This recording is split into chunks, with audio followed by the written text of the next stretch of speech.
السلام علیکم ورحمۃ اللہ وبرکاتہ۔ موقع پر کہی ہوئی بات سونے کی ڈلیوں کے مانند ہوتی ہے۔ ہمارے علاقے میں ایک عورت گزری ہے جن کو حاتم تائی کی بیوی کہا جاتا تھا۔ نیک اور دیندار مالدار شوہر کی بیوی تھی۔ ان کا گھر جس بستی میں تھا اس کے قریب ایک عام سڑک گزر رہی تھی۔ دیہاتوں کے لوگ اپنی بستیوں سے چل کر اس سڑک تک آتے اور بسوں کے ذریعے پھر شہروں میں آتے۔ کئی بار ایسا بھی ہوتا کہ وہ جب پہنچتے تو بس کا آخری وقت ختم ہو چکا ہوتا، رات گہری ہو چکی ہوتی۔ اب ان مسافروں کو بس نہ ملنے کی وجہ سے انتظار میں بیٹھنا پڑتا، اور بیٹھنے کے لیے کوئی خاص جگہ بھی بنی ہوئی نہیں تھی۔ اس نیک عورت نے، جس کا شوہر خوشحال تھا، اپنے شوہر کو یہ تجویز پیش کی کہ کیوں نہ ہم مسافروں کے لیے ایک چھوٹا سا مسافر خانہ بنا دیں، تاکہ وقت بے وقت لوگ اگر آئے اور ان کو سواری نہ ملے تو وہ لوگ ایک کونے میں بیٹھ کر وقت گزار لیں۔ شوہر نے مسافر خانہ بنوا دیا۔ لوگوں کے لیے بڑی آسانی ہو گئی۔ جب بھی لوگ آتے تو اس کمرے میں بیٹھ کر تھوڑی دیر انتظار کر لیتے۔ پھر اس نیک عورت کو خیال آیا کہ کیوں نہ ان مسافروں کے لیے چائے پانے کا تھوڑا سا پربند ہی ہو جائے۔ چنانچہ اس کو جو جیب خرچ ملتا تھا اس نے اس میں مسافروں کے لیے چائے پانے کا پربند کر دیا۔ اب مسافر اور خوش ہو گئے اور اس عورت کو اور زیادہ دعائیں دینے لگے۔ وقت کے ساتھ ساتھ لوگوں میں یہ بات بہت پسند کی جانے لگی کہ اللہ کی نیک بندی نے لوگوں کی تکلیف کو دور کر دیا۔ یہاں تک کہ اس کو اور چاہت ہوئی۔ اس نے اپنے شوہر کو کہا کہ اللہ تعالیٰ نے ہمیں بہت کچھ دیا ہے، ہم اگر کھانے کے وقت میں ان مسافروں کو کھانا بھی کھلا دیا کرے تو اس میں کون سی بڑی بات ہے، اللہ کے دیے ہوئے میں سے ہم لگائیں گے۔ چنانچہ شوہر مان گیا۔ نیک بیویاں اپنے شوہروں سے نیکی کے کام کروایا کرتی ہیں۔ یہ نہیں ہوتا کہ کوئی تو تاج محل بنوائے اور کوئی گلشن آرا کا باغ بنوائے۔ یہ تو بیوقوفی کی باتیں ہیں کہ دنیا کی چیزیں بنوا لے۔ یہ کیا یادگار ہوئی؟ یادگار تو وہ تھی جو زبیدہ خاتون نے چھوڑی، جن کی نہر سے لاکھوں انسانوں نے پانی پیا اور اپنے اعمال نامے میں اس کا اجر لکھا گیا۔ تو نیک بیویاں اپنے شوہروں سے ہمیشہ نیک کاموں میں خرچ کرواتی ہیں۔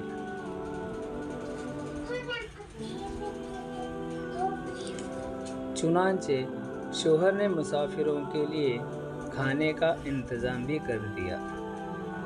لہٰذا جب مسافروں کو کھانا بھی ملنے لگا تو بہت سے مسافر رات میں وہاں ٹھہر جاتے اور اگلے روز بس پکڑ کر اپنی منزل کی طرف روانہ ہو جاتے۔ یہاں تک کہ وہاں پر 150 لوگ رہنے لگے۔ ضرورت سے زیادہ خیر خواہ بھی ہوتے ہیں، جو خیر خواہی کے رنگ میں بدخواہی یعنی برا چاہنا کر رہے ہوتے ہیں، دوستی کے رنگ میں دشمنی کر رہے ہوتے ہیں۔